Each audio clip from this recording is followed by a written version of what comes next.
Ja, danke schön. Danke, dass Sie ein bisschen dahin rutschen, dann sehe ich Sie besser. Perfekt. Gut, also jetzt haben wir fast einen vollen Saal. Ich freue mich sehr, dass ich hier sein darf, dass ich heute mit Ihnen ein bisschen über Bachmann und Ilse Aichinger sprechen darf. Das ist mir eine große Ehre und auch ein Bedürfnis, denn Ilse Aichinger und Ingeborg Bachmann waren eine ganze Weile sehr eng befreundete Autorin, die eine wichtige Rolle in der frühen Nachkriegsliteratur in Österreich und Deutschland gespielt haben. Sie waren erstaunlich eng befreundet, aber dann auch Konkurrentinnen. Und irgendwann gab es ein Zerwürfnis zwischen ihnen. Die Wege haben sich getrennt. Sie haben nie mehr ein Wort miteinander gesprochen. Ingeborg Bachmann hat sich nicht negativ über Aichinger geäußert. Aichinger, die viel, viel älter geworden ist als Bachmann, hat gesagt, der Begriff Todesarten, das ist der wichtige Titel für ihre Romantrilogie, der nicht fertig geschrieben worden ist. Dieser Begriff Todesarten ist falsch, wie fast alles, was Bachmann geschrieben hat. Also ein sehr hartes Wort der späten alten Aichinger. Es darf nicht Todesarten heißen. Es gibt nicht verschiedene Todesarten. Es gibt nur Sterbensarten. Man kann auf verschiedene Arten zu Tode kommen, sterben, aber es gibt nicht verschiedene Tode. Es gibt einen Tod. Und diese unpräzise Formulierung bei Bachmann hat sie sehr geärgert und deswegen hat sie diesen harten Satz gesagt. Falsch wie fast alles, was Bachmann geschrieben hat. Wir haben es also mit einer sehr merkwürdigen Konstellation in der österreichischen, in der deutschsprachigen Literatur nach 1945 zu tun. Zwei ganz wichtige Autorinnen, ganz verschieden, die am Anfang ihrer literarischen Entwicklung sehr, sehr eng zusammen waren. Und zwar so eng, dass sie wirklich so eine Art Liebesbezeugung ausgetauscht haben, ganz liebevoll, fast zärtlich miteinander waren, wie Schwestern. Und diese merkwürdige Beziehung möchte ich ein bisschen beleuchten. Ich muss dazu sagen, sie ist in der literarhistorischen Forschung überhaupt nicht behandelt worden.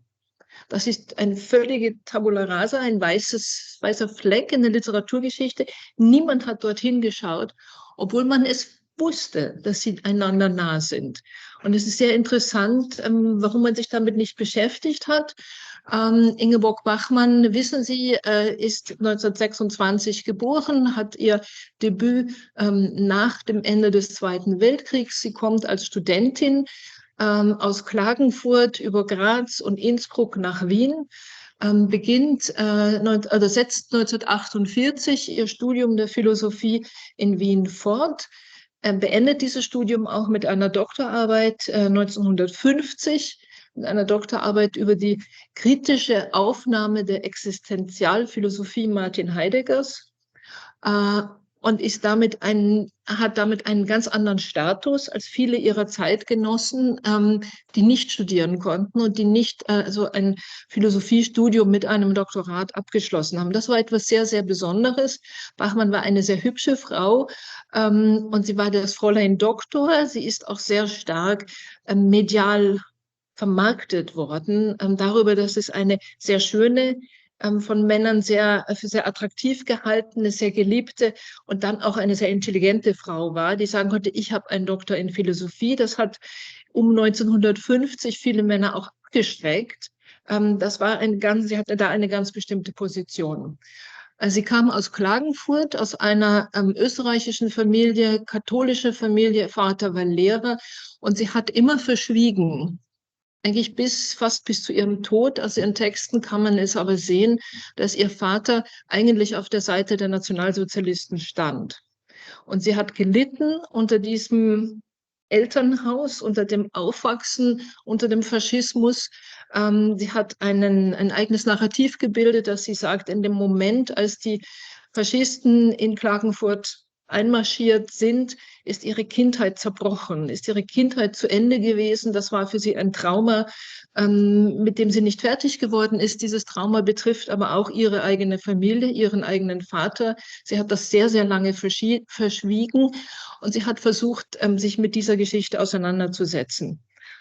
Das hat sie getan auf eine nicht ganz unproblematische Weise. Sie hat nämlich immer ein Problem mit Männern gehabt. Sie hat sich sehr intensiv mit Männern beschäftigt. Der erste Mann, mit dem sie eine Beziehung hatte, war ein Angehöriger der amerikanischen Besatzungsbehörden, der sie, weil sie 18 Jahre alt war, bei Kriegsende interviewen musste und fragen musste, wie sie selbst mit dem Nationalsozialismus umgegangen ist. Das war für sie ein sehr merkwürdiges Erlebnis und sie hat sich dann mit diesem Mann, einem jüdischen Mann, befreundet. Das war ihr erster Freund und sie hat dann, als sie nach Wien gekommen ist, einen jüdischen Freund nach dem anderen gehabt. Zunächst einmal Hans Weigel, einen jüdischen Emigranten, der zurückgekommen war gleich nach Kriegsende aus dem Schweizer Exil und sich sehr intensiv für den Aufbau einer neuen österreichischen Literatur eingesetzt hat. Hans Weigel war ihr großer Förderer, eine sehr einflussreiche Person in österreichischen Nachkriegsliteratur. Mit dem hat sie eine Beziehung gehabt. Sie hat aber gleichzeitig auch 1948 in Wien Paul Celan kennengelernt, der ganz kurz sich dort in Wien aufgehalten hat und mit ihm hat sie eine intensive Liebesbeziehung gehabt. Paul Celan ist aber 1949 schon weitergezogen nach Paris und dieses Verhältnis ist aufrechterhalten worden. Nach dem Abschluss ihrer Doktorarbeit 1950 geht Bachmann dann nach Paris und versucht, mit Celan zusammenzuleben, also wirklich eine ernste Lebensbeziehung zu führen. Das hat nicht funktioniert. Sie beide haben sich gegenseitig die Luft weggenommen und sie flieht von Celan, weil sie das nicht aushält in Paris. Und was macht sie? Sie geht nach London und dort schlüpft sie unter, findet sie Unterkunft bei der Schwester von Ilse Aichinger. Und hier kommen diese Züge zusammen. Ilse Aichinger hatte eine jüdische Mutter. Die jüdischen Verwandte ihrer Familie sind deportiert worden, sind ermordet worden im Holocaust. Ilse Aichinger hat mit ihrer jüdischen Mutter in Wien die Zeit des Holocaust überlebt. Eine grausliche Zeit für sie. Sie war 5 Jahre älter als Ingeborg Bachmann. Das heißt, sie konnte gerade noch Abitur machen, bevor die Nazis eingemarschiert sind, bevor der Krieg begonnen hat. Dann war nichts mehr für sie. Und sie hat 7 Jahre lang nach dem Abitur in Wien gelebt und eigentlich jeden Tag fürchten müssen, dass sie abgeholt werden, dass sie deportiert werden, dass sie ermordet werden. 7 Jahre lang darf sie nicht studieren, weiß nicht, ob sie überleben wird und wartet auf ihr Ende. Sie lebt 7 Jahre lang mit dieser Todesdrohung. Und 1945, als der Krieg zu Ende ist, macht sie 2 Dinge. Sie fängt an zu studieren. Ihre Mutter war Ärztin, eine der ersten Frauen, die in Wien Medizin studieren durften. Eine jüdische Frau, die Medizin studiert hat, in dem ersten Viertel des 20. Jahrhunderts, war ziemlich sensationell. Das war eine sehr energische, sehr beeindruckende Frau. Ilse Aichinger fängt auch, wie ihre Mutter, ein Medizinstudium an nach Kriegsende. Und gleichzeitig schreibt sie aber über diese 7 Jahre der Verfolgung, der Todesdrohung einen Roman. Und dieser Roman heißt Die größere Hoffnung. Das ist eine größere Hoffnung, die größer ist als die Hoffnung zu überleben. Das ist eine Hoffnung, bei der es darum geht, das Menschliche in dieser Situation der Barbarei, der brutalen Vernichtung anderer Menschen seelisch, geistig zu überleben. Irgendwann hat sie mit anderen verfolgten Jugendlichen in dieser Stadt ist in einen Zustand gekommen, wo es nicht mehr ging um die Frage, werden wir morgen abgeholt? Werden wir morgen abgeholt und deportiert und ermordet? Irgendwann war das nicht mehr die Frage, sondern es war die Frage, wie können wir menschlich miteinander umgehen? Wie können wir nicht verzweifeln? Wie halten wir uns gegenseitig? Das ist eine Art größere Hoffnung und von der schreibt ihr Roman, den sie gleich nach Kriegsende versucht hat abzufassen, den sie abgeschlossen hat Ende 1947. Und sie hatte das Glück, auch durch Vermittlung von Hans Weigel, dass dieser Roman von Gottfried Beermann und seiner Frau Brigitte Beermann-Fischer angenommen worden ist und im Fischer Verlag erscheinen konnte. Mit diesem Roman ist Eichinger schlagartig bekannt geworden. Es war eine der wichtigsten Publikationen der frühen Nachkriegszeit. Es war der erste Text, in dem diese Verfolgung und Vernichtung der jüdischen Bevölkerung literarisch verarbeitet wurde. Und genau in diesem Zeitraum lernt sie Ingeborg Bachmann kennen, die jetzt zum Studium der Philosophie nach Wien gekommen ist, die gleichzeitig auch eine literarische Karriere irgendwie beginnen möchte. Und diese beiden Frauen befreunden sich. Völlig verschieden, aus völlig unterschiedlichen Elternhaus, sozialem Hintergrund. Die eine jüdische Holocaust-Überlebende, die andere eine Frau, die mit der Nazi-Geschichte ihrer eigenen Familie, vor allen Dingen ihres Vaters, nicht zurande kommt. Und diese beiden jungen Frauen verbünden sich, sind ganz eng miteinander befreundet, versuchen irgendwo ihren Weg als Autorinnen, aber gleichzeitig ist es auch ein kleines Konkurrenzverhältnis.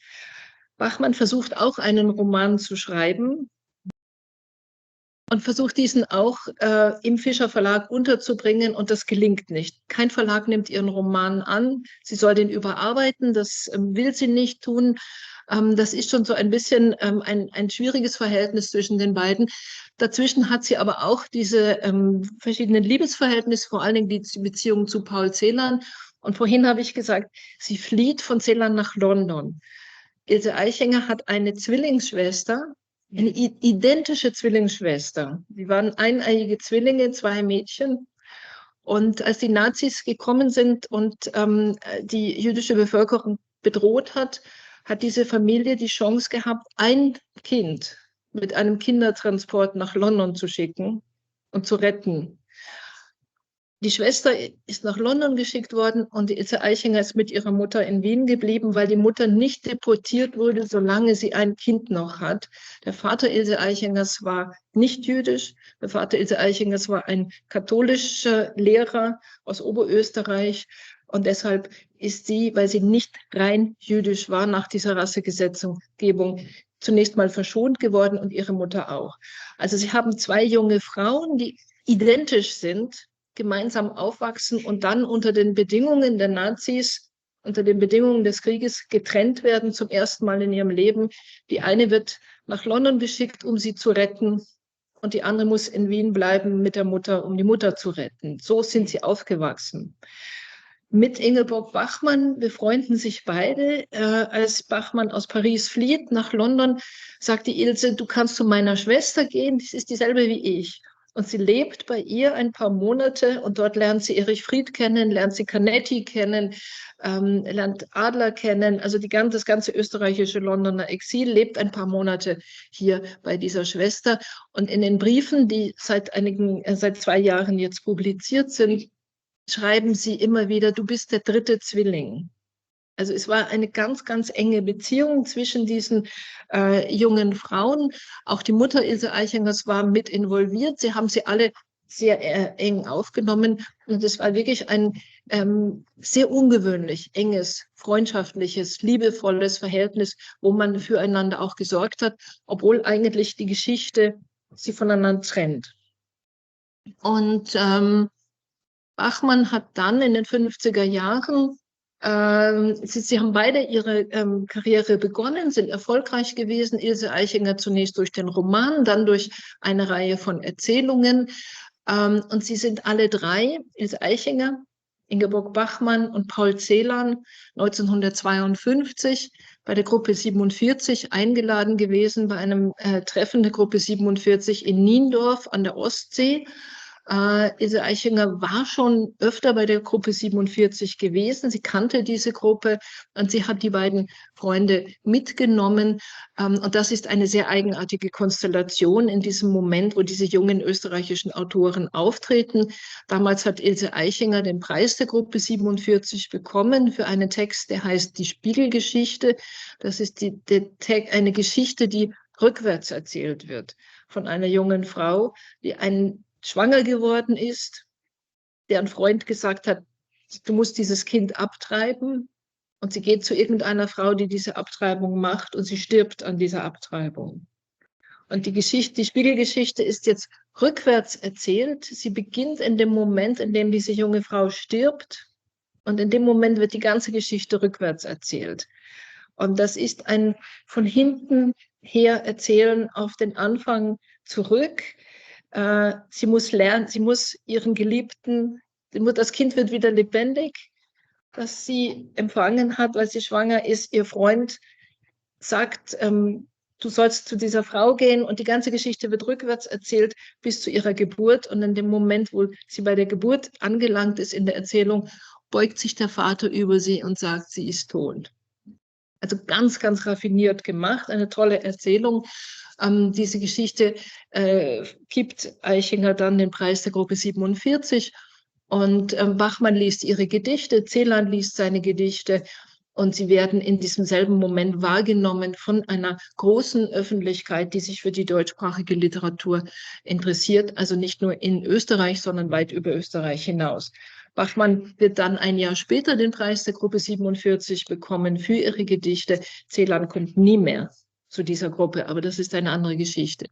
Das war also 1952, da kulminieren die Lebenswege also dieser drei Autoren noch einmal in diesem Moment, in diesem historischen Moment der Gruppe 47. Ilse Eichinger selbst verlässt oder hat um diese Zeit eigentlich Österreich schon verlassen. Sie ist schon Anfang der 50er Jahre weggegangen aus Wien durch die Hilfe des Fischer Verlags, der sie sehr stark unterstützt hat. Sie hat dann Günter Eich kennengelernt, auch ein ganz wichtiger Autor dieser Generation, viel, viel älter als sie, heiratet den 1953 und lebt mit ihm im österreichisch-deutschen Grenzland, mal auf der deutschen Seite der Grenze und dann auf der österreichischen Seite der Grenze. Also Eichinger, die aus Wien stammt, die da geboren ist, die dort den Krieg erlebt hat, verlässt 1950 Wien und lebt in dieser Grenzzone zwischen Deutschland und Österreich, ist verheiratet, bekommt erst einen Sohn, Clemens Eich, der später auch Schriftsteller geworden ist, leider sehr früh verstorben ist, und eine Tochter, Mirjam Eich, 1957 geboren. Ingeborg Bachmann in der Zwischenzeit bleibt noch in Wien, versucht irgendwie sich eine Lebensgrundlage zu schaffen, aber hat zunehmend Probleme. Sie hat eigentlich keinen festen Wohnsitz, sie schwankt, sie geht nach Paris, sie geht nach London, sie geht wieder nach Wien zurück, arbeitet dort eine Weile für einen amerikanischen Sender, Rot-Weiß-Rot. 1953 geht sie zum ersten Mal nach Italien. Italien war alles für sie. Zusammen mit dem Komponisten Hans-Werner Henze, der ihr das ermöglicht, den ersten Italienaufenthalt, der sie auch immer wieder unterstützt hat. In den 50er Jahren schwankt sie dann zwischen Italienaufenthalten und wieder ein bisschen Wien und München und nochmal Italien und nochmal Paris. Also sie ist ganz unruhig, unstet, kann sich nicht finden, publiziert aber zwei wichtige Gedichtbände. Das haben Sie vielleicht in der letzten Woche schon gehört. Also einmal die gestundete Zeit und dann die Anrufung des großen Bären. Damit ist sie eigentlich bekannt, ist sie eine wichtige Autorin ihrer Epoche schon geworden. Und bis Ende der 50er Jahre publizierte sie dann eine ganze Reihe von Erzählungen und auch Essays für den Rundfunk. Gegen Ende der 50er Jahre ein wichtiges Hörspiel, der große Gott von Manhattan. In dieser Zeit, in diesen 50er Jahren, wo Eichinger ihren Weg geht, in der Provinz, mit ihrer Familie lebt, mit ihren Kindern und Bachmann irgendwie versucht, Stabilität zu finden, aber nicht finden kann, mit immer wieder wechselnden Beziehungen, anderen Männern, anderen Orten, sehr, sehr schwierig, in einer sehr schwierigen Lage sich eigentlich befindet. In dieser Zeit tauschen die beiden viele, viele Briefe. Es ist ein ganz intensiver, sehr freundlicher, ein neidloser, respektvoller, unterstützender Briefwechsel zwischen diesen beiden jungen Frauen, eine enge Beziehung. Und dann passiert etwas, und das ist eigentlich das, was ich heute auch mit Ihnen lesen möchte. Am 1. Januar 1957 bekommt Ilse Eichinger, 1. Januar 1957, bekommt Ilse Eichinger ihr zweites Kind, zusammen mit Günter Eich, dem bekannten deutschen Schriftsteller, Hörspielautor. Und dieses Kind heißt Mirjam. Es bekommt den Namen Mirjam. Und Ingeborg Bachmann ist gerade wieder von einem erneuten Versuch, Paris vielleicht Halt zu finden, davongerannt und diesmal nach Rom gerannt. Und in Rom selber bekommt sie diese Nachricht von der Geburt der kleinen Miriam, freut sich sehr, schreibt einen Brief an die Eltern und schreibt dann ein Gedicht. Und sie schreibt ein Gedicht, das diesen Titel Miriam trägt, das den Namen dieses Mädchens aufgreift und schickt dieses Gedicht als Geschenk an das neugeborene Kind und schreibt also dieses Gedicht als Hommage an dieses kleine Baby. Und über dieses Gedicht möchte ich heute mit Ihnen sprechen. Es ist ein nicht unproblematisches Gedicht, denke ich. Es ist nicht aufgenommen worden in die beiden Gedichtbände von Bachmann, weil die ja schon vorher erschienen sind. Es gehört zu einer Gruppe von Gedichten, die Bachmann Ende 1956 und dann in der ersten Hälfte 1957 schreibt. Insgesamt sind es 12 Gedichte. Und danach hört sie eigentlich auf, Gedichte zu schreiben. Sie schreibt noch ein programmatisches Gedicht 1961 für Nelly Sachs. Dieses Gedicht heißt Ihr Worte. Und mit diesem Gedicht verabschiedet sie sich eigentlich als Lyrikerin und sagt, kein Wort mehr, kein Sterbenswort mehr, Ihr Worte. Da macht sie einen Schlussstrich unter ihre lyrische Produktion. Und später, in den späteren 60er Jahren, hat sie noch ganz wenige weitere Gedichte geschrieben, aber nicht mehr selber publiziert. Insofern haben wir jetzt also im Fokus eine Reihe von Gedichten, die 1957 entstanden sind. Und unter diesen Gedichten eben das Gedicht Miriam, das an Ilse Eichingers Tochter, Ilse Eichinger und Günter Eichs Tochter Miriam sich wendet. Und das möchte ich ein bisschen genauer mit Ihnen anschauen. Und ich möchte beginnen mit einem Zitat aus einem etwas späteren Text von Ingeborg Bachmann. Den habe ich jetzt für Sie leider nicht gedruckt, aber ich lese ihn mal vorsichtig langsam vor. Ich denke, Sie werden das auch verstehen. 1961 wird Ingeborg Bachmann eingeladen, die erste Frankfurter Poetikvorlesung zu halten. 1961 hat zunächst der Fischer Verlag Geld gegeben, damit an der Universität Frankfurt eine Poetikdozentur eingerichtet wird für Autoren, Autorinnen. Und Ingeborg Bachmann war die erste Autorin, die diese Dozentur bekommen hat. Das heißt, sie musste im Laufe eines Semesters mehrere Vorlesungen halten, eigentlich auch ein Seminar mit den Studenten halten. Das war sehr anstrengend, sehr, sehr schwierig für sie. Sie hat das gar nicht gerne gemocht. Und aus diesen Vorlesungen möchte ich einen kleinen Abschnitt zitieren, denn die 4. Vorlesung, die sie hält im Februar 1961, also 4 Jahre nach dem Gedicht, das wir gleich anschauen werden, die 4. Vorlesung beschäftigt sich mit Namen. Es geht um den Umgang mit Namen und es geht darum, was bedeuten eigentlich Namen für die Menschen, für die Texte, für ein Gedicht. Das Gedicht Miriam ist das einzige Gedicht von Bachmann, das einen Namen enthält. Insofern ist das sehr, sehr auffällig, sehr merkwürdig. Es geht aus von diesem Namen Miriam. Und in der Vorlesung beschäftigt sie sich eine ganze Vorlesung lang nur mit der Frage, was bedeuten Namen? Und ich zitiere jetzt daraus kurz eine wichtige Stelle. Dort sagt sie, es gibt nichts Mysteriöseres, also ein Mysterium, etwas Merkwürdiges. Es gibt nichts Mysteriöseres als das Leuchten von Namen und dass wir hängen an solchen Namen.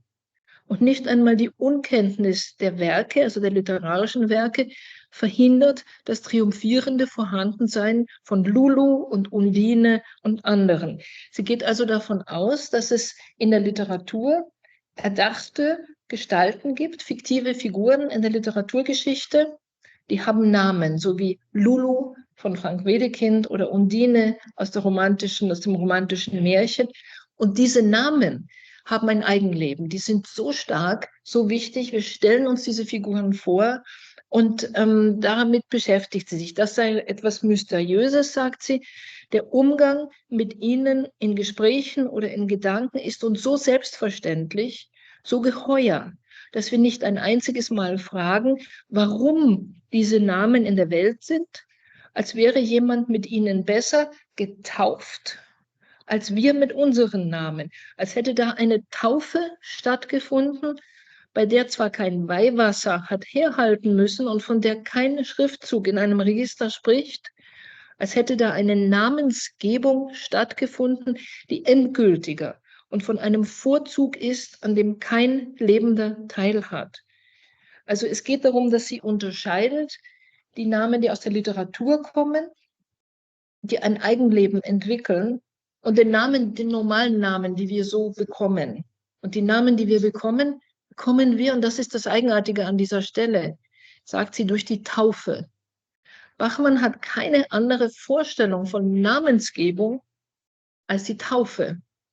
Und es gibt viele andere Möglichkeiten, Menschen Namen zu geben. Es muss nicht die christliche Taufe sein. Bei der Taufe wird die Namensgebung und die Aufnahme in die christliche Gesellschaft, in die christliche Gemeinde in eins gebracht. Aber für Bachmann gibt es jetzt nur diese Alternative, die literarischen Namen, Kinder, die einen solchen Namen aus der Literatur bekommen, und auf der anderen Seite die Taufe, die Namensgebung durch Taufe. Diese zwei unterscheidet sie hier, und sie sagen, diese literarischen Namen, die Namen, die aus der Literatur genommen werden, die sind eingebrannt in erdachte Wesen und vertreten sie zugleich. Also der Name und das Bezeichnete, das Zeichnen und das Bezeichnete sind eins. Sie sind dauerhaft und sie sind so mit diesen Wesen verbunden, dass wenn wir sie ausborgen und Kinder so nennen, also einem Kind einen literarischen Namen geben, dann passiert etwas Merkwürdiges, dann wird dieses Kind zeitlebens mit dieser Anspielung, mit dieser literarischen Bedeutung herumgehen, wie in einem Kostüm, wie in einer Maske.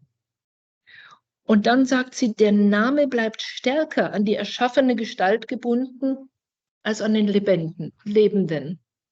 Also sie will argumentieren, wenn wir Kindern Namen geben von literarischen Gestalten, erdachten Gestalten, in der Literatur geschaffenen Gestalten, dann passiert es, dass die Namen diese Kinder überwältigen, dass diese ganze Bedeutung, die durch die Literatur, durch den Namen diesem Kind gegeben wird, stärker wird als das lebende Wesen überhaupt selber. Das lebende Wesen kann nicht eine eigene Identität ausbilden, weil es über den Namen dieses Kostüm, diese Maske, diese andere Identität bekommen hat. Ich muss sagen, ich war sehr schockiert durch diese Idee und durch diese Passage, diese merkwürdige Stelle, wo sie vom Umgang mit Namen spricht. Es ist für uns sehr schwer, etwas anderes uns vorzustellen. Alle Namen, die wir bekommen, durch die Taufe oder nicht durch die Taufe, sind schon präformiert. Die haben alle schon eine Geschichte. Es ist kaum vorzustellen, dass es diese Geschichte nicht gibt, und vor allen Dingen dann nicht, wenn wir einen Namen nehmen, der aus der biblischen Tradition stammt, aus dem Alten Testament, aus dem Neuen Testament, Heiligennamen. Ganze jüdisch-christliche Kontext wird stabilisiert durch eine solche Form der Namensgebung. Bachmann spricht also darüber in ihrer Poetikvorlesung, und wir gehen jetzt zurück zu diesem Gedicht Miriam. Und Miriam ist ein solcher Name einer erdachten, literarischen, überlieferten, traditionellen Gestalt. Und das, was passiert ist in diesem Gedicht, ist genau das, was Bachmann beschreibt in der Poetikvorlesung. Sie hat gehört von dem Kind, das geboren wurde, und sie hat das Kind nicht gesehen. Sie sitzt in Rom, das Kind ist in Bayern geboren worden. Dieses Kind, das sie nicht kennt, nicht gesehen hat, bekommt diesen Namen Miriam. Und jetzt fängt dieser Name Miriam an zu strahlen, eine Bedeutung zu entwickeln. Und über diese Bedeutung schreibt sie dieses Gedicht. Und wir lesen jetzt einmal das Gedicht. Ich habe das Gedicht auf beiden Seiten, die Ihnen vorliegt, abgedruckt. Also es ist egal, welches Blatt Sie jetzt nehmen. Das Gedicht Miriam von Ingeborg Bachmann. Woher hast du dein dunkles Haar genommen, den süßen Namen mit dem Mandelton? Nicht, weil du jung bist, glänzt du so von morgen. Dein Land ist morgen, 1000 Jahre schon. Versprich uns Jericho, weg auf den Psalter, die Jordanquelle gib aus deiner Hand und lass die Mörder überrascht versteinen und einen Augenblick dein zweites Land. An jede Steinbrust rühr und tu das Wunder, dass auch den Stein die Träne überrinnt. Und lass dich taufen mit dem heißen Wasser. Bleib uns nur fremd, bis wir uns fremder sind. Oft wird ein Schnee in deine Wiege fallen, unter den Kufen wird ein Eiston sein. Doch wenn du tief schläfst, ist die Welt bezwungen. Das Rote Meer zieht seine Wasser ein. Das also ist das vierstrophige Gedicht, das Ingeborg Bachmann geschrieben hat für die kleine Miriam Eich, am 1. Januar 1957 geboren. Das Gedicht ist zwischen dem 18. und 25. Februar dieses Jahres entstanden. Es hat also eine Zeit lang gedauert, bis Bachmann nach der Nachricht der Geburt dieses Gedicht geschrieben hat. Und ich würde gerne mit Ihnen ein bisschen dieses Gedicht genauer anschauen und ein bisschen diskutieren. Ich weiß nicht, wie viel Sie beim ersten Lesen verstanden haben, aber vielleicht wissen Sie, wer die Gestalt Miriam ist aus dem Alten Testament. Sie nicken. Können Sie das den anderen kurz sagen oder was Sie wissen? Ja, Ja. die genaue Geschichte, ich nenne das jetzt absichtlich Ja. so, weil das Kontext, glaube ich, ganz gut passt, kenne ich jetzt eigentlich nicht mehr, aber es ist auf jeden Fall so eine Art weibliche Prophetenfigur. Sehr gut. So würde ich es ausdrücken. Sehr gut. Prophetin ist der richtige Begriff. Und warum ist sie eine Prophetin? Was hat sie gemacht? Ja. Okay. Weiß jemand von den anderen etwas über Miriam? Haben Sie schon mal diesen Namen gehört? Haben Sie schon mal etwas darüber gehört? Ja. Die ganze Name von der vielleicht von die erste Name, die wahre Name von Marie. Ja, und zum Beispiel Josef und Maria hieß auch Miriam. Und Miriam ist ein Name, der aus Ägypten kommt. Mhm. Super, danke schön. Also Miriam ist nicht ein jüdischer Name, Ja. wie das manchmal fälschlicherweise in der Forschung gesagt wird. Miriam ist die hebräische Form und auch im Arabischen die gebräuchliche Form für Maria. Und im 4. Buch Mose, also im Alten Testament, wird gesagt, dass Miriam die Schwester von Moses und Aaron war. Also gehört zu den ältesten Schichten dieser jüdischen Geschichte. Und im 2. Buch Moses, im Buch Exodus, spielt Miriam dann eine wichtige Rolle, weil sie diejenige ist, die die Gruppe der Frauen anführt beim Auszug aus Ägypten, beim Durchgang durch das Rote Meer, also zurück ins Land ihrer Herkunft, der Verheißung. Und als Anführerin der Frauen singt sie und tanzt sie. Und sie hilft, also macht den Mut dieser ganzen Gruppe von Frauen und führt sie eigentlich an beim Auszug aus Ägypten, beim Durchgang durch das Rote Meer auf dem Weg zurück nach Israel. Also eine Frau, die eine ganz emphatische Bedeutung hat für die Geschichte des Volkes beim Auszug aus Ägypten, bei der Rückkehr also in das Land ihrer Herkunft. Darauf spielt dieses Gedicht auch an. Wo sehen Sie Bezüge zu diesem alten Mythos aus dem Alten Testament in dem Gedicht? Ja, vielleicht nicht sagen, hast du deine Lieblingsfrage genommen. Ich habe etwas im Kopf, dass diese Frau nicht, sie hat dunkle Haare und sie hat Mut benutzt. Sie ist mutig, eine mutige. Ja, genau. Also schauen wir mal die erste Strophe an. Da wird also offensichtlich eine Frau beschrieben. Es wird diese Frau Miriam angesprochen, als du angesprochen und gleichzeitig werden Fragen gestellt. in dieser ersten Strophe ist aber noch nicht viel von dem alttestamentarischen Mythos drin. Was für Bilder finden wir in der ersten Strophe? Ja. Also ich typische Einstimmung sozusagen, die eben auf den nahöstlichen Bereich hindeutet. Dein Land ist morgen, Morgenland. Das Morgenland, ganz gut, sehr gut. Also es ist eine morgenländische Frau. Und was ist mit der Mandel? Warum kommt hier die Mandel? Wahrscheinlich auch eine der biblischen Pflanzen, die symbolisch aufgeladen sind, weiß ich ja nicht. Ja.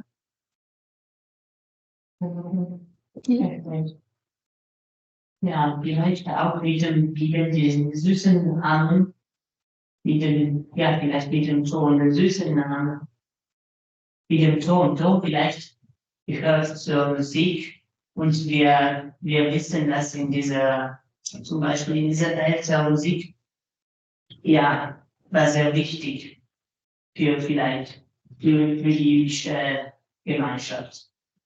Mhm. Ja, also jetzt die Musik ist eigentlich, spielt hier in der Geschichte von Miriam eine Rolle, weil sie eben tanzt und singt und einen Freudentanz aufführt bei diesem Auszug aus Ägypten, das ist schon richtig. Aber Musik ist eigentlich für alle Kulturen wichtig. Musik und Lyrik gehen immer zusammen. Das ist nicht etwas Spezifisches für die jüdische Kultur.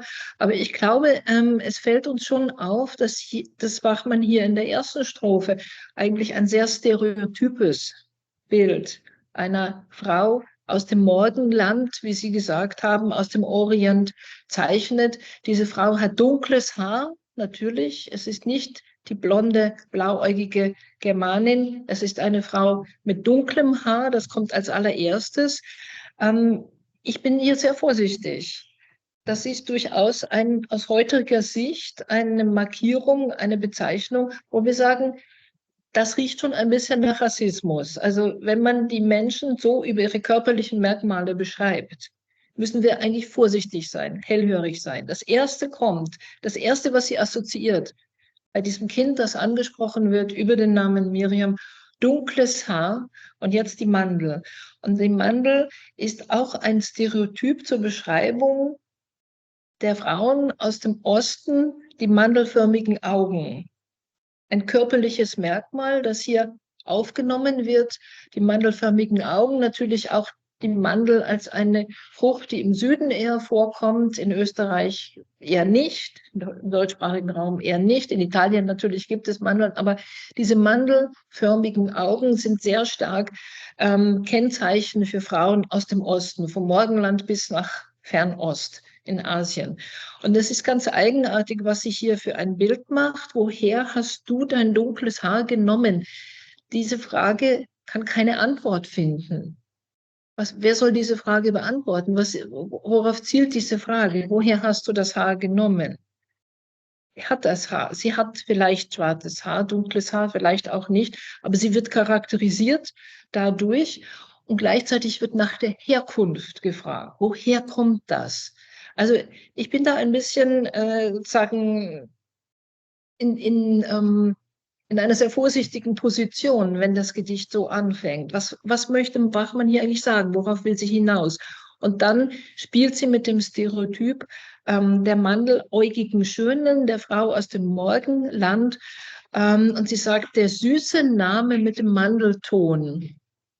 Wie können wir das verstehen? Was ist hier Mandelton und wie kommt das Bild zusammen? Wollen Sie dazu etwas sagen? Sie können auch sagen, Sie verstehen das nicht. Das ist komisch.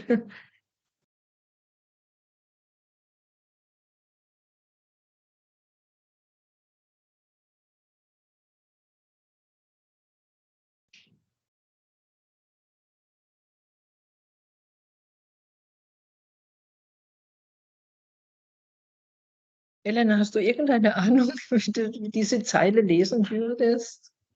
Ich habe meine Schwierigkeiten damit. Also hat dieser Mann auch warum ich Ja, Ja. Also irgendwie sehe ich so eine Reflexion auch von Frauenbildern, ja, in dieser Strophe, weil es stimmt, was du sagst, es gibt diese Frauen dem Orient mit den Manteln, mit den bunten Haaren, andererseits ist auch die Judin auch ja neben der Ägypterin, ja, vielleicht, weiß ich eben von dem Ja. Einfluss, Ja. ja. Ja. Aber die sind alle eigentlich Frauen, die einen Namen haben und dann deren Figur, deren Bild eigentlich von diesem Namen stark geprägt ist. Mhm. Ja. Mhm. Aber Mann der Ton, ne, weiß ich nicht genau. Ich auch nicht. Ich weiß es wirklich nicht. Ja. Sofort, wenn es ausgerechnet mit A beginnt, dann ist auch schon wieder Übermitte.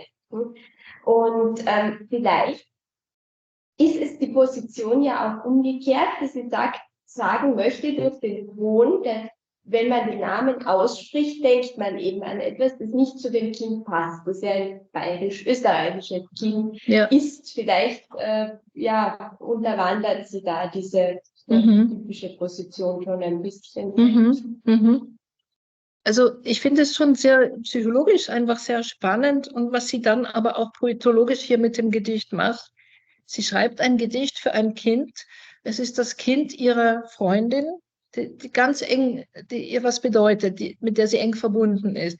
Aber diese Freundin, Ilse Eichinger, ist markiert als Jüdin, als Überlebende des Holocaust. Genauso wie ihr Freund Paul Celan, und das steht im Hintergrund dieses Gedichtes, er spricht mit, markiert ist durch das Jüdische. Und Bachmann spricht aus der Position, ich bin nicht jüdisch, ich stehe eigentlich auf der Seite der Täter. Und sie hat wirklich ein Dilemma. Wie soll ich sprechen? Und aus diesem Dilemma heraus imaginiert sich jetzt dieses Kind mit dem hebräischen Namen Miriam mit den eigentlich schlimmsten Klischees, die man sich vorstellen kann.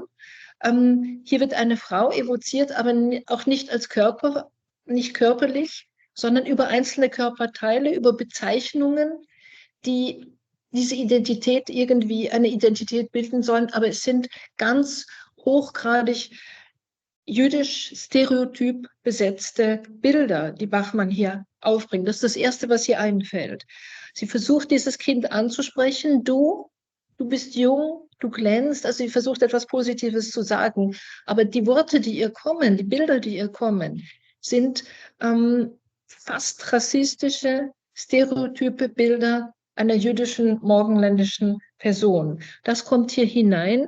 Dein Land ist morgen 1000 Jahre schon.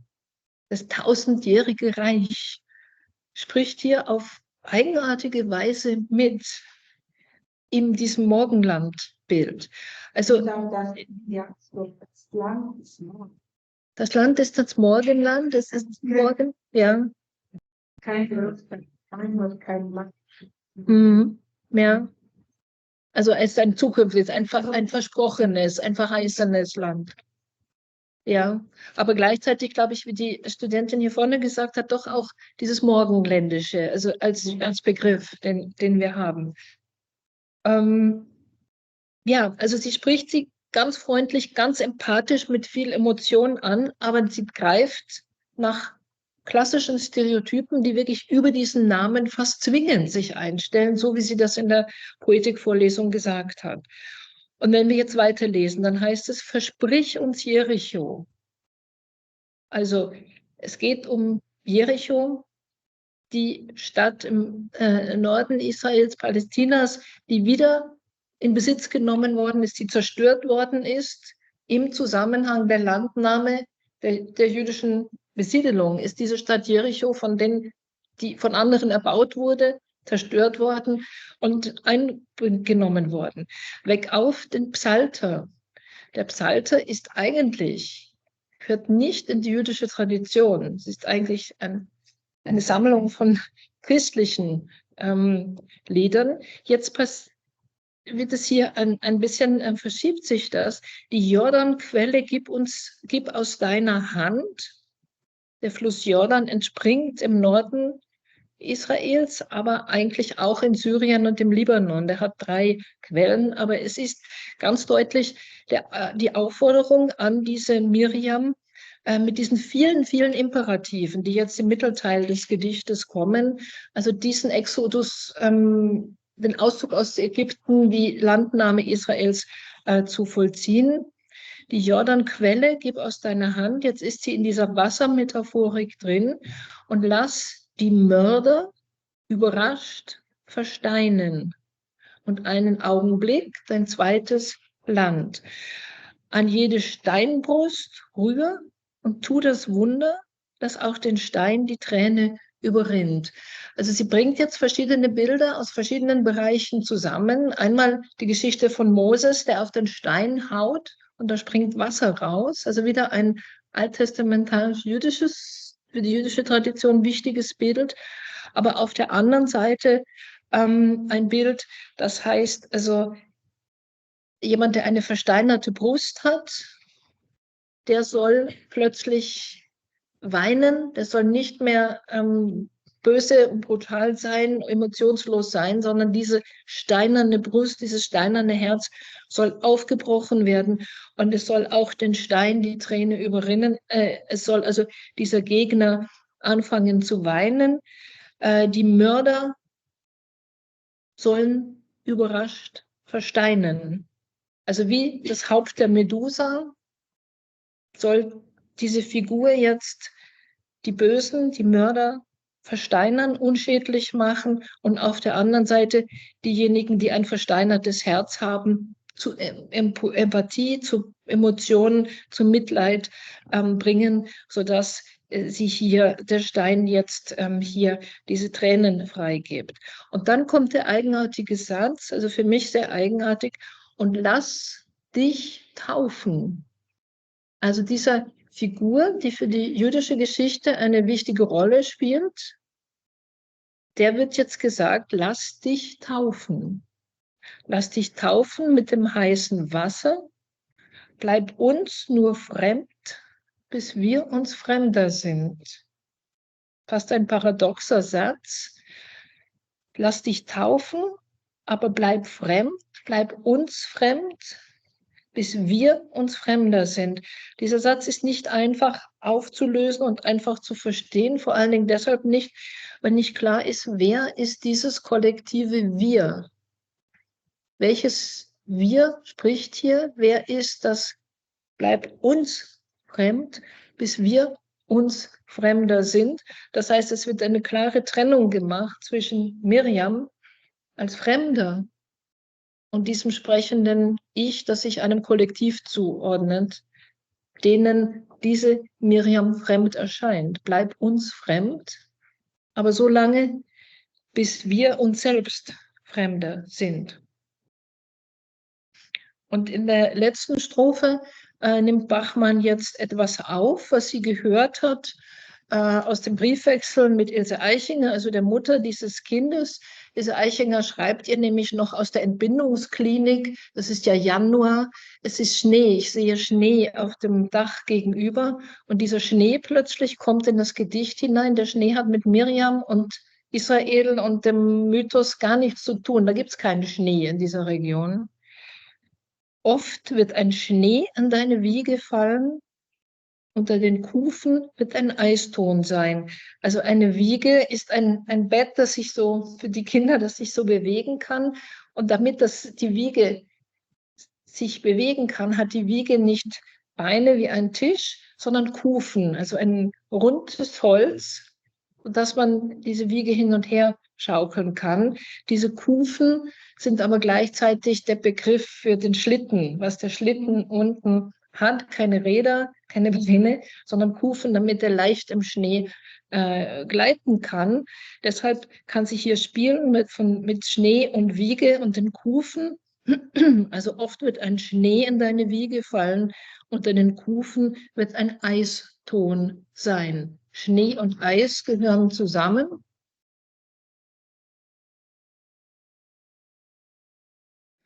Und auf der anderen Seite passen die Kufen sowohl zur Wiege wie auch zu dieser Bewegung auf dem Schnee. was meinen Sie jetzt? Wie kommt es zu diesem Bild? Was macht Bachmann, wenn sie jetzt diesen alttestamentarischen Mythos aufgreift, aber hier Schnee und Eis mit hineinbringt? Warum prophezeit sie diesem Kind, oft wird ein Schnee in deine Wiege fallen, unter den Kufen wird ein Eiston sein, ja?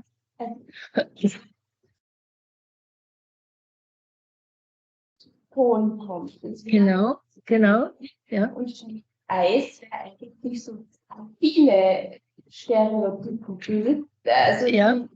Das eigentlich. Genau.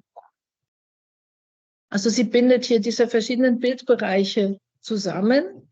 Einmal das Christliche und das Jüdische und einmal also das Morgenländische und das Alpine, was vielleicht eher mit auch Österreich etwas zu tun hat. Ja, was assoziieren Sie noch, wenn es heißt, oft wird ein Schnee in deine Wiege fallen? Dann kommt es zu dem Eiston.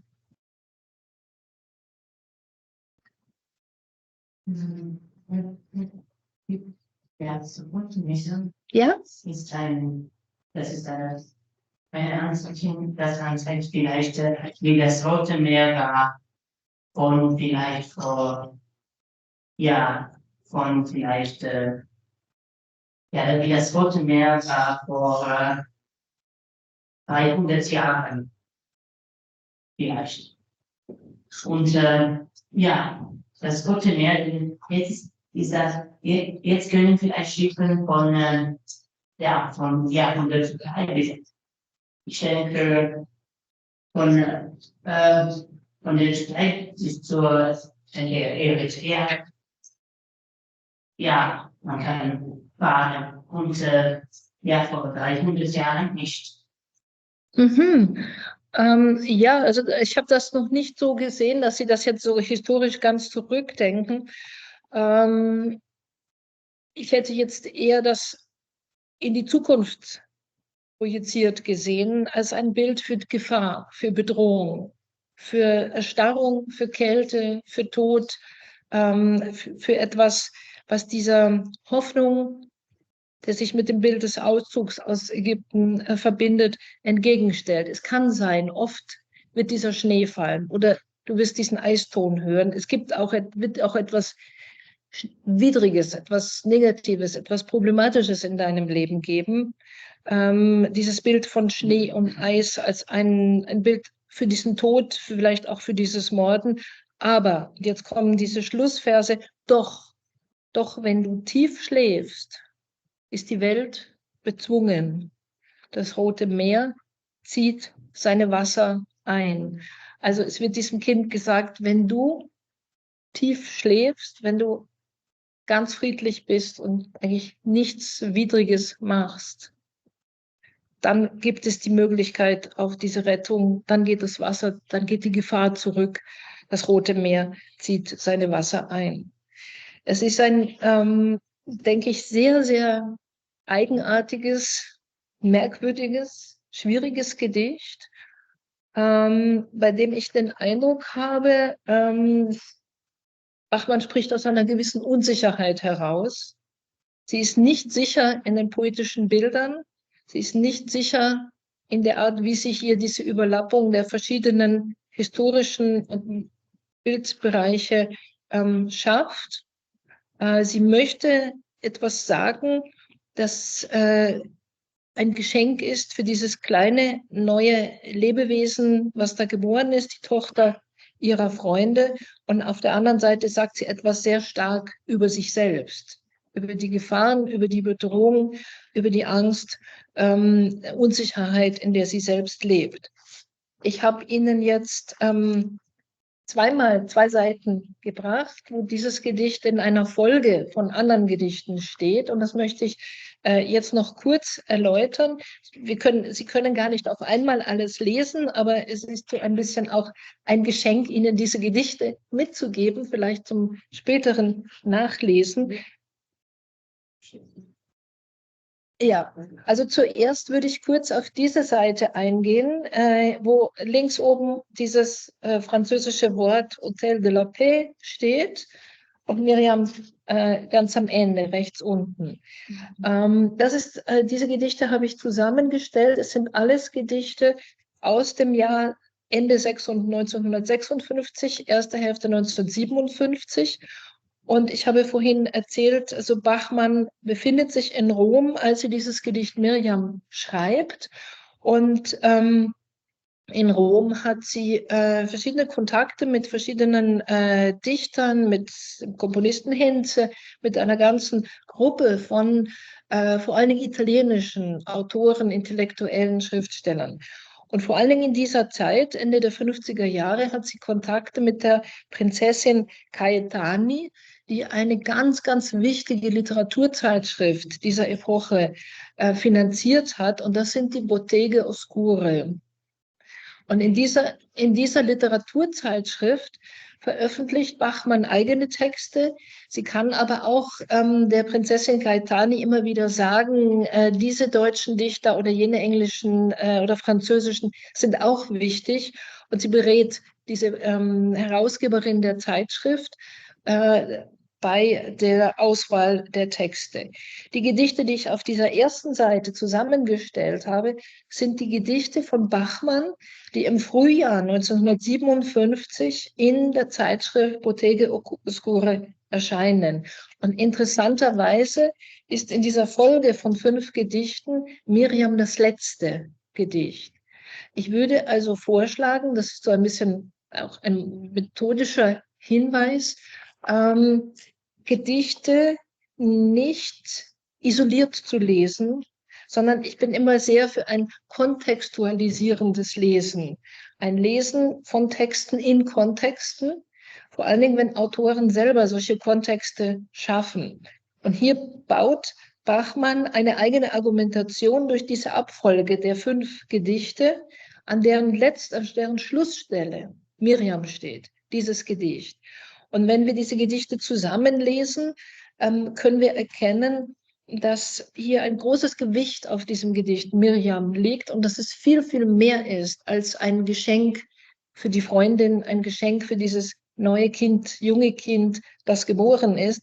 Es schließt sich ein Zusammenhang, der, wenn man die Gedichte vergleicht, immer wieder um dieselben Probleme kreist, dass das Leben bedroht ist. Es gibt diese Todesahnung, die Todesangst, eine ganz, ganz schwer, in einer schweren existenziellen Krise sich befindende Situation, die die Dichterin Bachmann in dieser Epoche zum Ausdruck bringt.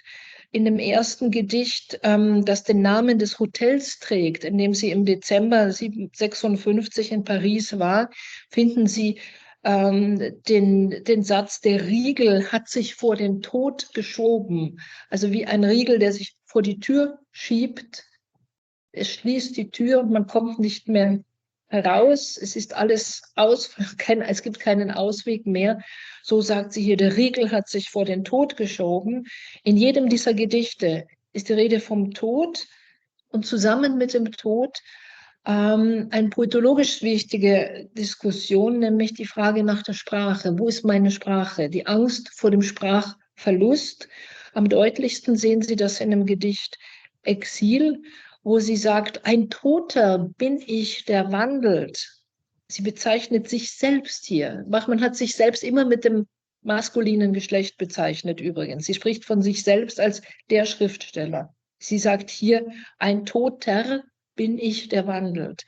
Also sie meint sich selbst, obwohl die maskuline Form da steht. Ich bin nirgends gemeldet, ich bin unbekannt, ich bin unüberzählig, niemand sieht mich, niemand zählt mich dazu, niemand nimmt mich wahr. Und dann sehen Sie in der zweiten Hälfte des Gedichtes, schreibt sie, ich mit der deutschen Sprache, dieser Wolke um mich, die ich halte als Haus, ich treibe durch alle Sprachen. Also diese existenzielle Unsicherheit, Bedrängnis, Not, die für sie gleichzeitig eine Sprachnot ist. Und dann spricht sie von den dunklen Regentönen. Da haben wir Mandelton, Eiston, dunklen Regentöne und das dunkle Haar, die dunklen Töne. Und dann heißt es aber, In heitere Zonen trägt dann sie den Toten hinauf. Und dieses Gedicht Exil ist ganz, ganz spannend. Es hat keine Interpunktion, keinen Reim, keine Strophen. Es ist zerfetzt. Sie sehen, dass dieses Gedicht auseinanderstrebt. Es ist ganz unregelmäßig in seinem Rhythmus, sehr ungewöhnlich für Bachmann, aber sie haben diesen wahnsinnigen Schlussvers. In hellere Zonen trägt dann sie den Toten herauf. Das ist ein klassischer Vers der klassischen Dichtung mit einer Inversion. Die Grammatik ist umgestellt. Da beruhigt sich der Text plötzlich und es ist wieder die Rede von dem Toten. Ein Toter bin ich, der wandelt in hellere Zonen, trägt dann sie den Toten hinauf. In diesen Zusammenhang gehört dieses Gedicht Miriam. Es ist ein Gedicht, was von dem Namen ausgeht, was überwältigt, wo der Name die Lebende überwältigt. Und wo Bachmann gleichzeitig versucht, aus dieser Überwältigung heraus wieder zur Sprache zu kommen, Sprache zu finden, Sprache herauszuholen aus dieser Situation.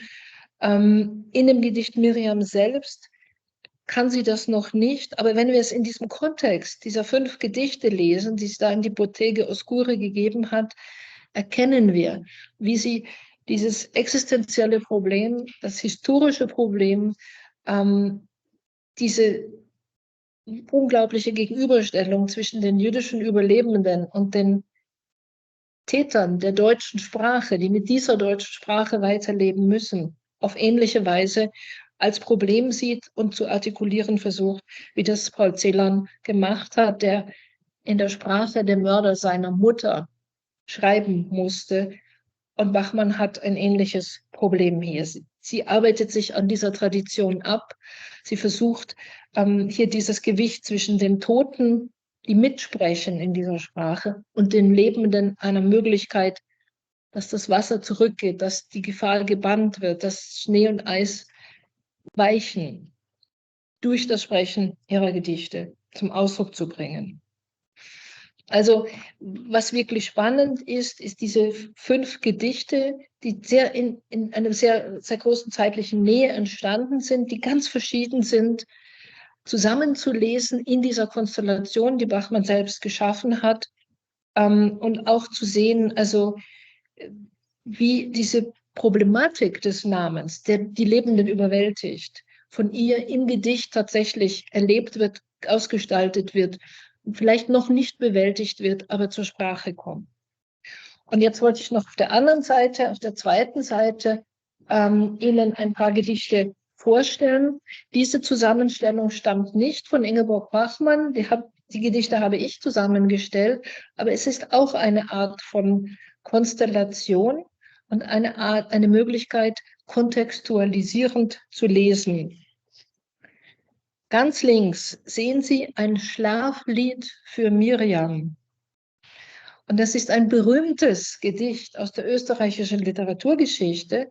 Das hat der jüdisch-österreichische Dichter Richard Beer Hoffmann genau 50 Jahre vorher, 1898, also 15 Jahre bevor Miriam Eich geboren wurde, bevor dieses Gedicht von Bachmann entstanden ist, das hat Richard Beer Hoffmann geschrieben für seine kleine Tochter, die am 4. September 1897 geboren wurde.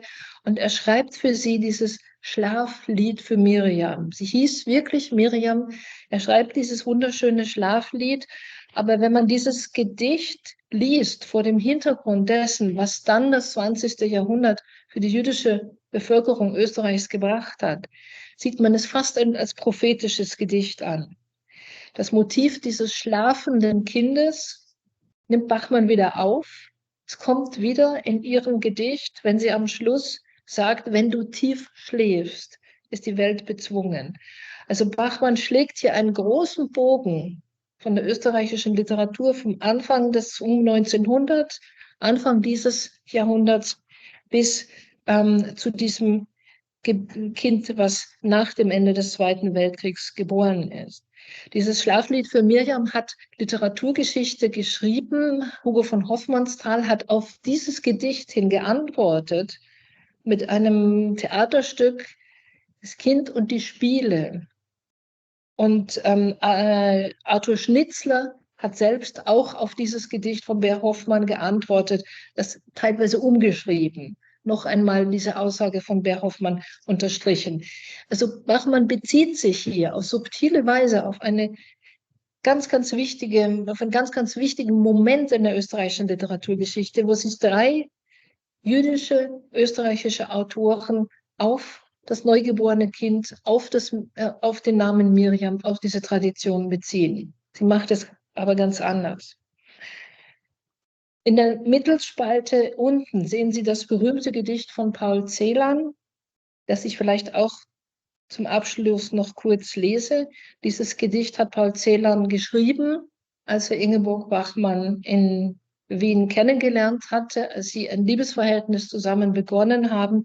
Es ist sein Vermächtnis und dieses Gedicht steht über der ganzen Beziehung zwischen Celan und Bachmann. Es heißt in Ägypten, es spielt also auch auf diesen Auszug aus Ägypten an.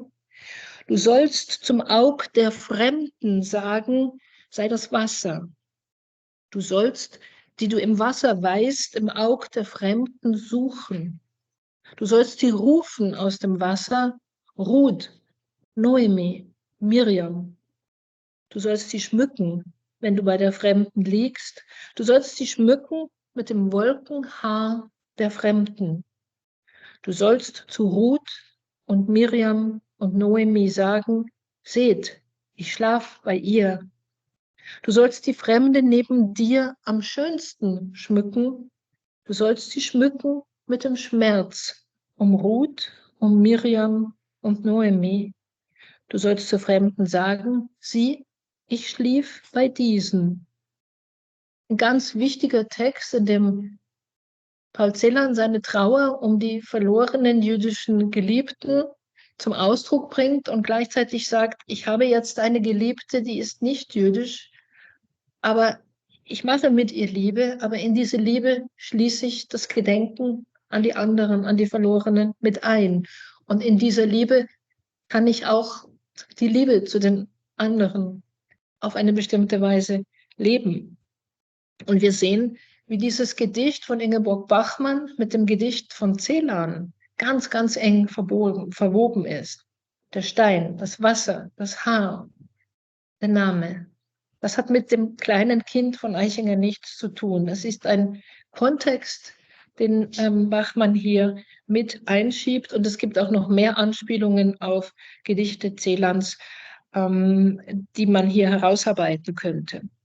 Und als letztes ein Gedicht, das ebenfalls den Namen Miriam trägt. Und das ist ein Gedicht, das mir sehr lieb ist und wichtig ist, dass ich Ihnen deshalb auch noch mitgebracht habe. Ilse Eichinger war verheiratet mit dem deutschen Dichter Günter Eich, der Vater von Miriam. Und Günter Eich hat 1948, also bevor die Tochter geboren ist, bevor er Ilse Eichinger kennenlernte, dieses Gedicht Miriam geschrieben. Und das lese ich auch noch einmal kurz. Im Pavillon, wo Miriam war, vermorscht das Fensterkreuz, die Spinne webt ihr graues Haar und wessen Hand verstreut's? Gib acht, das Rohr vergilbt wie Stroh. Heut ist, was gestern war, ein Lachen hallt von irgendwo und Miriam löst ihr Haar. Ja? Ja, ich denke, es ist ein bisschen wie, ich glaube, das ist wie die neue Suche. Und sehr, ja, das kann man so sagen. Das finde ich sehr schön. Also hier vorne, die Kollegin hat auch schon angespielt auf die Todesfuge von Paul Celan, der dieses Bild mit der jüdischen Geliebten aufgreift über das Haar, dein goldenes Haar, Margarete, dein aschenes Haar, Sulamit. Dieses Motiv des Haars kommt bei Günter Eich wieder vor. Es ist ein aber ganz diskretes, ganz zartes Gedicht, das unglaublich raffiniert ist. Sie haben 2 Strophen, die gereimt sind, und Wahr und Haar ist der Reim, der sich hier von der ersten Verszeile langsam bis zur letzten Verszeile durchzieht, das Motiv des Haars. Wir haben in den ersten beiden Versen und in den letzten beiden Versen einen Aussagesatz. Und das ist wie eine Klammer um das, was in der Mitte steht. Und dann finden wir nochmal jeweils im dritten und im drittletzten Vers einen Aussagesatz und dazwischen einen Fragesatz, eine Frage, wessen Hand verstreut's, und einen Imperativ. Bei Bachmann diese Kaskade von Imperativen. Geh, lass, mach und versprich uns, gib uns. Hier ein einziger Imperativ, gib Acht. Sei vorsichtig, sei achtsam, achte, pass auf, was da ist.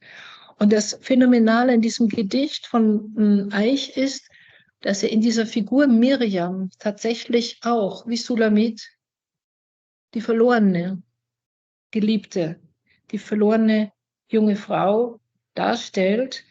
Am Anfang sagt er ganz konkret, da im Pavillon, wo Miriam war, da ist jetzt nichts mehr, da ist eine Spinne, es gibt Spinnweben, das vermorscht, das geht kaputt. Und am Schluss heißt es, ein Lachen hallt von irgendwo, der Ort ist nicht mehr genau benennbar, von irgendwo, und Miriam löst ihr Haar. Man kann nicht mehr sagen, wo diese Miriam jetzt ist. Sie war mal da im Pavillon, jetzt ist sie irgendwo. Aber das Wichtige an diesem Gedicht ist, dass es nicht ein Gedicht über das Totengedenken ist, sondern ein Gedicht, das das, was vergangen war, als Gegenwart darstellt. Heute ist, was gestern war. Was gestern war, ist nicht vergangen, sondern das ist das, was heute ist. Das ist hier. Und die Miriam wird nicht in die Vergangenheit gesetzt, sondern die macht etwas. Miriam löst ihr. Die ist da, die ist präsent. Und es gibt ein Lachen. Es gibt das Leben, es gibt etwas Positives. Und das ist eine Botschaft des Lebens, der Anwesenheit in der Sprache. Nicht der Sprachverlust, sondern das Hineinholen der Verlorenen in die Sprache selbst, in diese Präsent. Ja. Wie Sie dieses Bild, diese Geste interpretieren, sie löst das Haar. Das hat doch eine erotische Bedeutung. Das kann erotisch sein, das kann aber auch ganz brutal eine Anspielung auf die Endlösung sein, die Auflösung. Sie löst, die Spinne webt. Das ist ein poetologisches Bild. Sie löst ihr Haar. Aber sie ist da, ein Lachen ist da, irgendwo. Und dieses Irgendwo ist aber die Sprache, es ist in diesem Gedicht. Auch Lachen und das Haar lösen, das deutet auf. Es ist ein Liebesgedicht. Ganz sicher. Ganz sicher, auch ein Liebesgedicht. Ja. Ja. Das ist eh stark.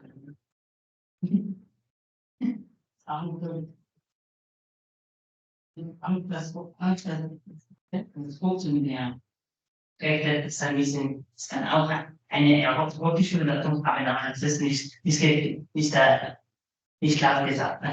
Es ist ambivalent. Ich finde, Sie haben schon recht. Also das Rote Meer wird als Blutmeer, als Todesbringer dargestellt, aber durch diese Farbe Rot und diese Flut kann es möglicherweise auch in einem solchen Kontext dargestellt werden. Das ist ambivalent. Es ist in all diesen Gedichten ist Liebe und Tod, Eros und Thanatos, das Totengedenken, das Vergangene, das Verlorene, die verlorene Sprache und das Präsentische in der Sprache, das Halten, anwesend sein lassen, ist da.